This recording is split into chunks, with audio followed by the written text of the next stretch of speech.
Why did God make women so beautiful and man with such a loving heart?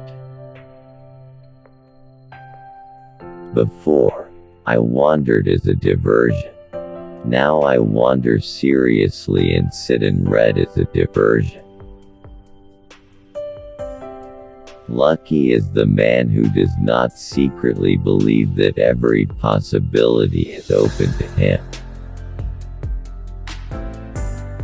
You live in a deranged age, more deranged than usual, because despite great scientific and technological advances, man has not the faintest idea of who he is or what he is doing. My mother refused to let me fail, so I insisted. Losing hope is not so bad. There's something worse: losing hope and hiding it from yourself. Jews wait for the Lord. Protestants sing hymns to him. Catholics say Mass and eat him. Small disconnected facts, if you take note of them, have a way of becoming connected. The fact is, I am quite happy in a movie, even a bad movie. Other people, so I have read, treasure memorable moments in their lives. Fiction doesn't tell us something we don't know. It tells us something we know but don't know that we know. Couldn't stand it. I still can't stand it. I can't stand the way things are. I cannot tolerate this age. To become aware of the possibility of the search is to be onto something. Not to be onto something is to be in despair. Nobody but a Southerner knows the wrenching, rinsing sadness of the cities of the North. Where there is chance of gain, there is also chance of loss. Whenever one courts great happiness, one also risks malaise. There is no pain on this earth like seeing the same woman look at another man the way she once looked at you. In this world, goodness is destined to be defeated. But a man must go down fighting. That is the victory. To do anything less is to be less than a man. It is not a bad thing to settle for the little way, not the big search for the big happiness, but the sad little happiness of drinks and kisses, a good little car and a warm deep thigh. Home may be where the heart is, but it's no place to spend Wednesday afternoon. It is possible, however, that the artist is both thin-skinned and prophetic and, like the canary lowered into the mine shaft to test the air, has caught a whiff of something lethal. Why is it that one can look at a lion or a planet or an owl or at someone's finger as long as one pleases, but looking into the eyes of another person is, if prolonged past a second, a perilous affair? I have discovered that most people have no one to talk to, no one, that is, who really wants to listen. Suppose you ask God for a miracle and God says yes, very well. How do you live the rest of your life? At night the years come back and perch around my bed like ghosts. Have you noticed that only in time of illness or disaster or death are people real? People usually told him the same joke 2 or 3 times. This miserable trick the romantic plays upon himself, of setting just beyond his reach the very thing he prizes.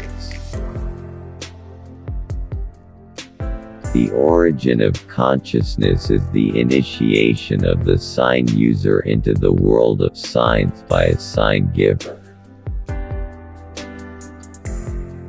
Being uneducated is no guarantee against being obnoxious.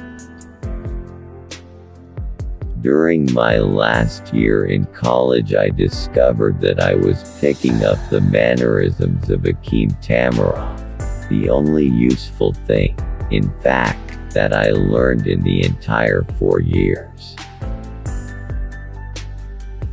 At that time, the only treatment of angulism, that is, excessive abstraction of the self from itself, was recovery of the self through ordeal. Nowadays, when a good-looking woman flirts with me, however idly, I guffaw like some ruddy English lord. Ha ha, har har, har har. I believe in God and the whole business, but I love women best.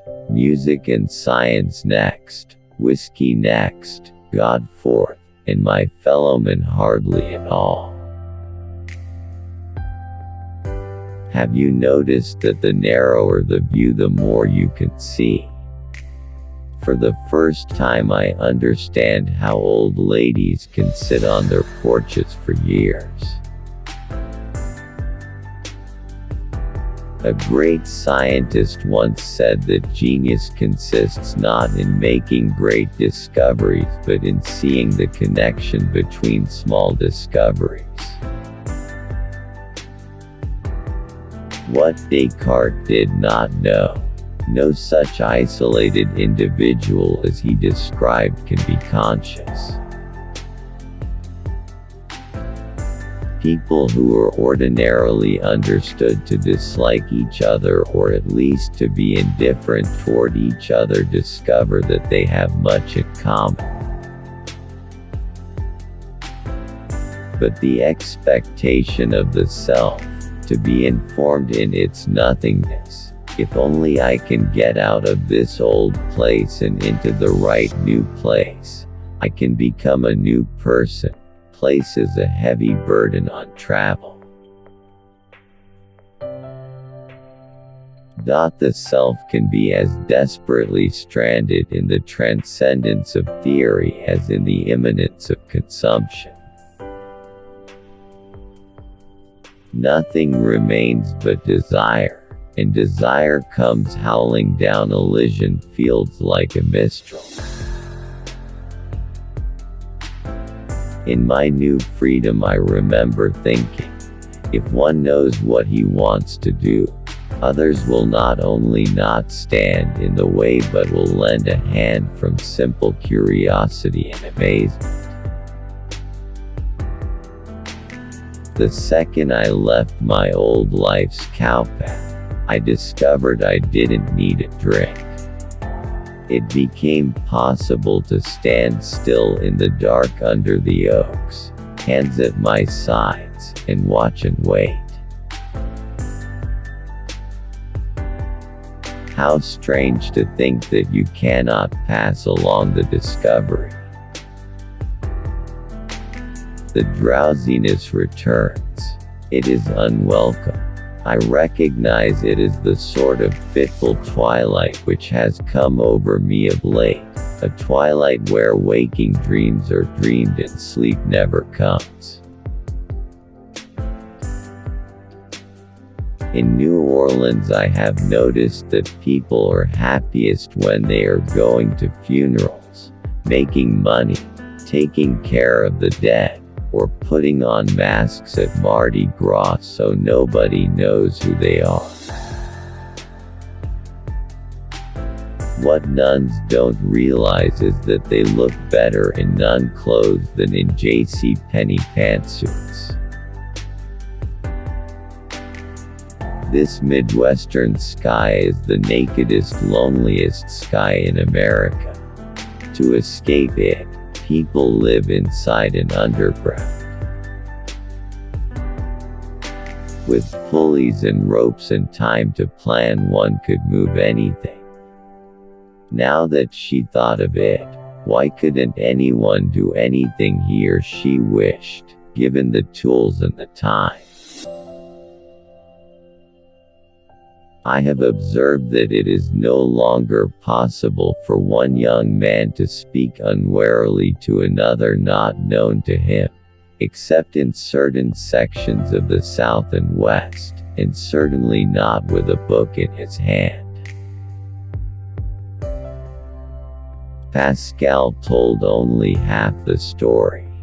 He said man was a thinking reed. What man is a thinking reed in a walking genital. Is all niceness then, or is all buggery?